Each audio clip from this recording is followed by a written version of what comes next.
The camera found her in the third row. Adrienne Webb sat with her hands folded in her lap and her eyes on the floor. Behind her, a wall of microphones stood in a semicircle. The banner behind the podium read, City Hall, Press Conference. The date on the banner was 6 days after her husband was found dead. She was 37 years old. She had prepared what she was going to say. She had also prepared how she was going to say it.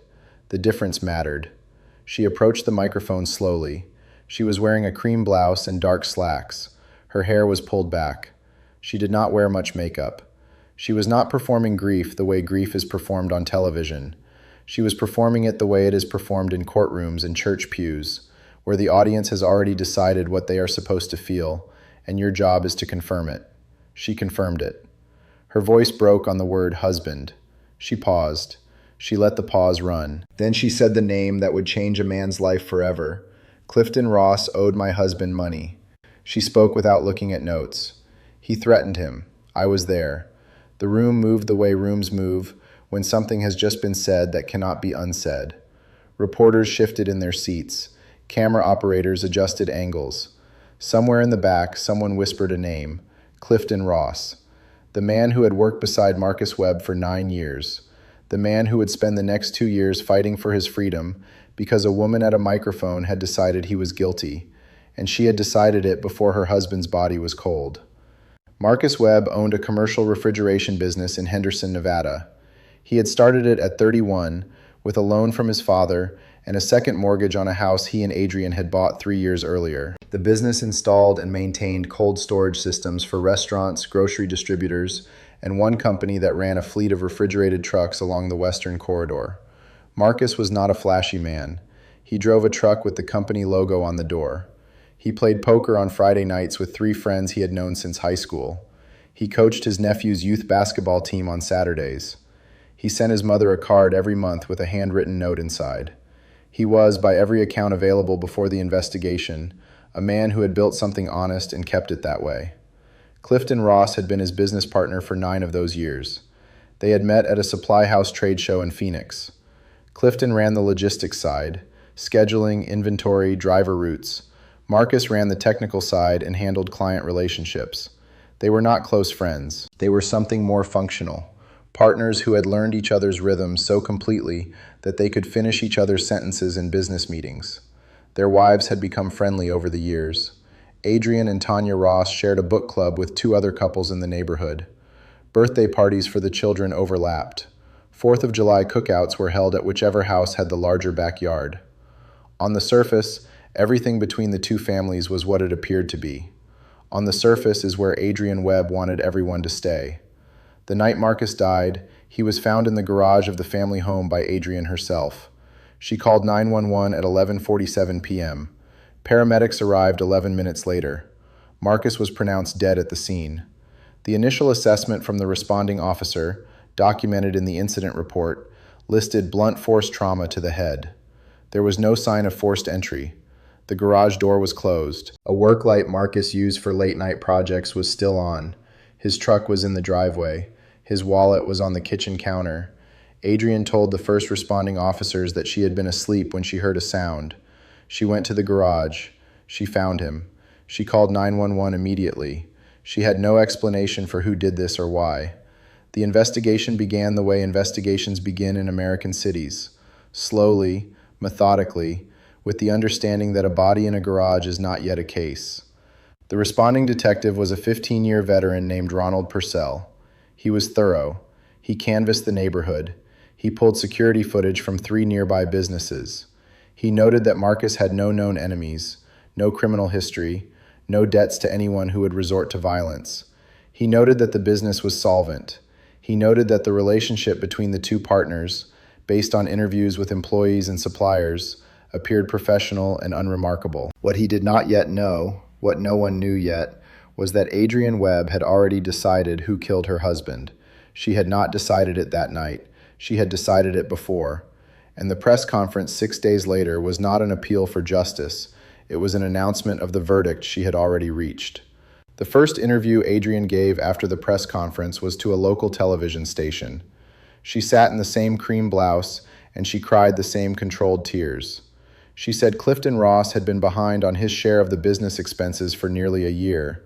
She said Marcus had confronted him about it repeatedly. She said Clifton had made threats.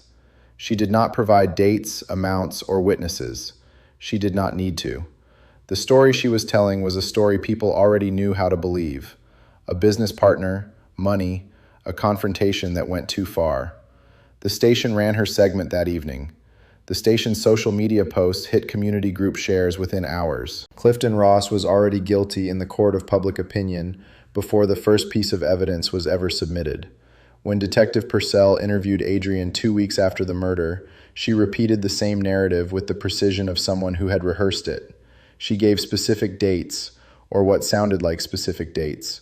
She described conversations. She provided a timeline of financial disputes that she claimed had escalated over 18 months. She handed over no documents. She offered no bank records. She said Clifton had threatened Marcus at a company party in June, in front of at least 4 witnesses. When Purcell followed up with the witnesses, 3 of them had no memory of such an exchange. One remembered a disagreement but could not confirm any threat. Purcell was not reckless. He did not arrest Clifton Ross based on a widow's testimony. He built what he could. He pulled phone records for both men. He interviewed employees. He reviewed the company's financial filings.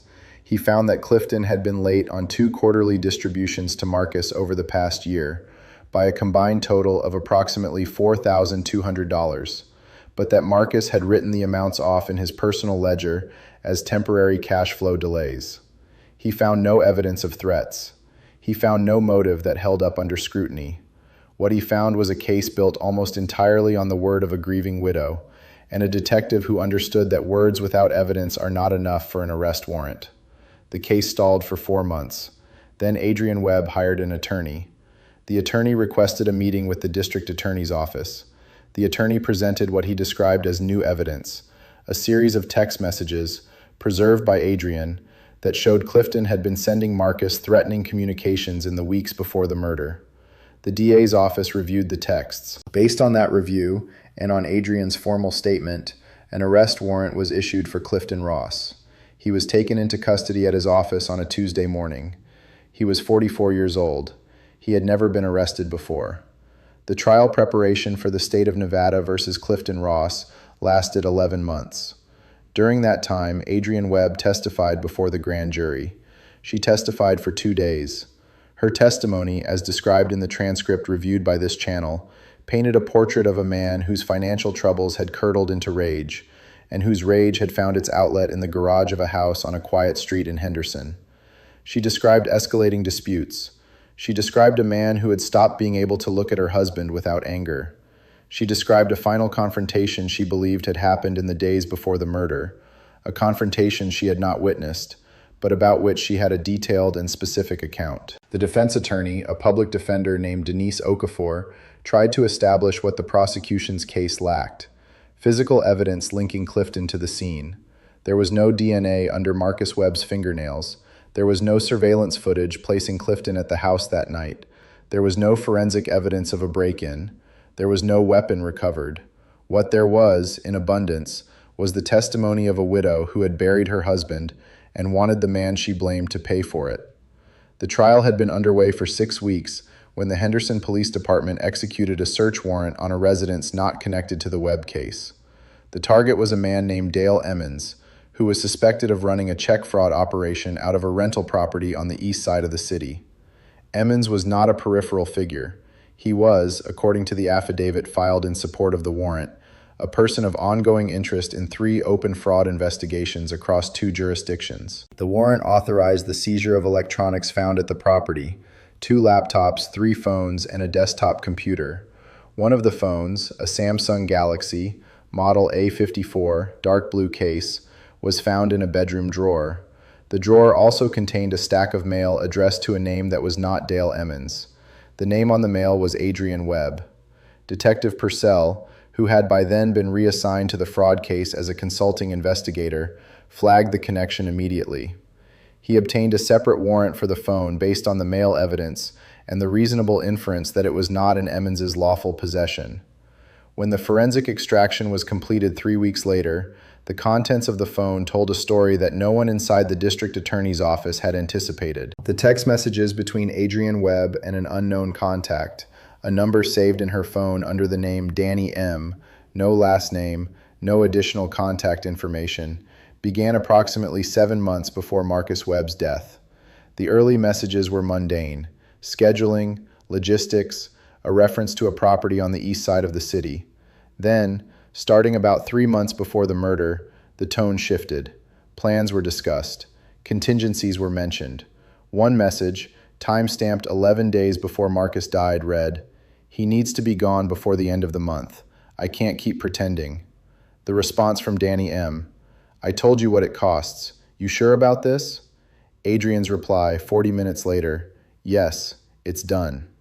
The final message in the thread, sent at 9:23 p.m. on the night Marcus Webb died, was 2 words: "It's done."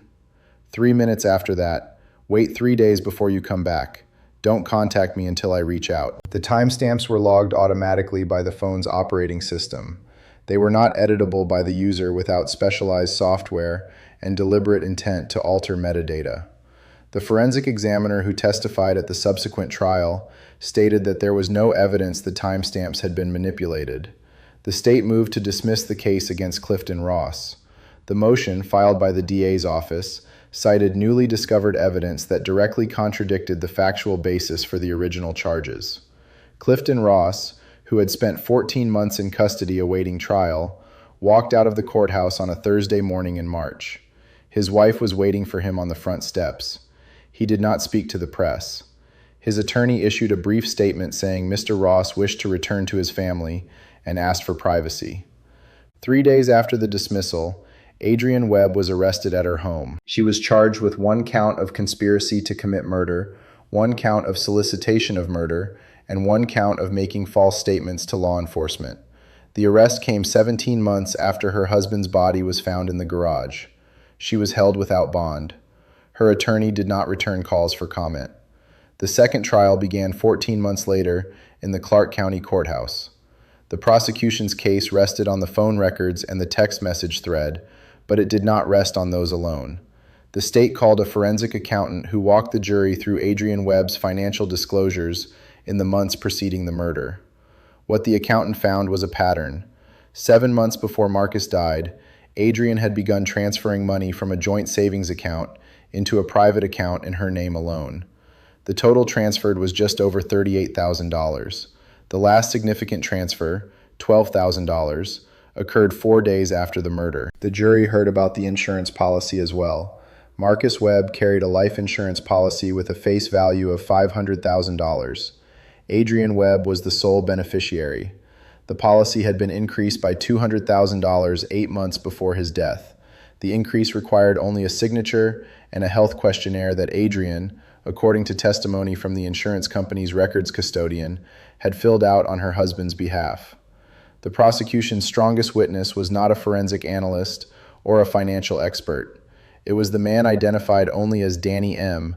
in the text thread, a man whose full name was Daniel Mercer, and who had entered into a cooperation agreement with the state. Mercer, according to testimony, had known Adrienne Webb for approximately 2 years before the murder. Their relationship was, in his words, complicated. They had met through a property transaction involving the East Side residence that appeared in the early text messages. Mercer testified that Adrienne had approached him about her husband approximately 9 months before Marcus died. She told Mercer she wanted out of the marriage. She told him Marcus would not agree to a divorce. She asked if he knew anyone who could handle the problem. Mercer testified that he initially believed she was venting. Then she started asking questions, specific questions, about timelines, about methods, about cost. Mercer told the jury that he had initially refused. Then he reconsidered. He said the $15,000 she offered, which he confirmed in a text exchange submitted as evidence, was too much money for him to keep refusing. He did not dispute the texts. He did not dispute his involvement. He accepted the cooperation agreement, which carried a reduced charge of conspiracy to commit murder and a recommended sentence of 7 years in exchange for his testimony. He was 41 years old. He had 2 prior felony convictions for fraud-related offenses. The defense in Adrian's trial focused on challenging Mercer's credibility. The attorney argued that Mercer was a liar by profession, a man with a documented history of fraud who had every incentive to fabricate details that supported the prosecution's case. The defense pointed to the inconsistency between Mercer's initial statement to police, in which he denied any involvement, and his subsequent cooperation agreement. The defense argued that the text messages, while damaging, were subject to interpretation. The defense noted that Adrian had never typed the word murder in any message. She had said, "It's done." That phrase, her attorney argued, could mean anything. The prosecution's rebuttal was simple. It did not argue about the ambiguity of the phrase. It argued about the context. The jury was shown the full thread. They were shown the timeline, 9 months of planning, 3 months of escalating urgency, the $15,000 payment, and then the final message at 9:23 p.m. on the night a man died in his own garage. The prosecutor held up the phone in the courtroom. She asked the jury to consider what "it's done" meant when it was followed 3 minutes later by "wait 3 days before you come back." She asked them to consider what required 3 days. She did not need to answer the question. The jury understood it. Closing arguments lasted half a day. The jury deliberated for 2 days. On the third morning, they returned a verdict. Guilty on all counts: conspiracy to commit murder, solicitation of murder, making false statements to law enforcement. Adrian Webb sat motionless as the verdict was read. She did not look at the jury. She did not look at her attorney. She looked at a point on the far wall, and she stayed there, focused on something no one else in the room could see. The judge set sentencing for 6 weeks later. In the meantime, a pre-sentencing report was prepared. The report, portions of which were released to the public record, noted that Adrian had declined to make a statement to the probation department. It noted that she had maintained, throughout the process, that she was not guilty. The judge, in delivering the sentence, noted the premeditation, the use of a third party, and the weaponization of the criminal justice system against an innocent man. He sentenced her to 25 years. Clifton Ross was not in the courtroom when the sentence was read. He had declined to attend. His attorney said he wanted no part of a proceeding that was not his to be part of. He had been publicly exonerated. He had returned to what remained of his life. He was rebuilding a business that had nearly collapsed during his 14 months in custody. He was, his attorney said, trying to move forward. What Adrian Webb did was not unique. It was not even uncommon, in the statistical sense, for women who kill their spouses to seek a cover that involved redirecting law enforcement toward another man. What made this case different was the scale of the performance and the duration of the deception. She did not simply kill her husband. She built a second trial inside the first, a shadow prosecution designed to convict a man she had chosen, for reasons the jury never fully understood, to bear the weight of someone else's crime. She testified. She wept. She stood at a microphone and named Clifton Ross as a killer, and she did it with the conviction of someone who had rehearsed not just the words, but the emotion that would make them believable. The performance of victimhood is one of the oldest tools in the arsenal of those who commit crimes of calculation. It requires no weapon. It requires no physical strength. It requires only a willingness to understand what people expect to see and to give it to them at the exact moment they are looking for it. Adrian Webb understood this. She understood it the way a journalist understands an editor's blind spots, or the way a witness understands what a lawyer needs to hear. She was not grieving. She was constructing. And she was very, very good at it, until she wasn't. The case of Marcus Webb is in the record. The transcripts are filed. The text messages are preserved. Clifton Ross's name is in the exoneration filing, alongside the word dismissed. And Adrian Webb is serving 25 years in a facility she will not leave until she is 62 years old, if she serves the full term, unless something changes that no one can predict right now. The cameras at the press conference that day captured everything. The tears were real. The microphone was real. The words were chosen. That is the part that still unsettles the investigators who worked this case. Not that she planned it. They had accepted that from the beginning. The part that unsettles them is how long she had been practicing, and how certain she was that no one would ever look closely enough to notice.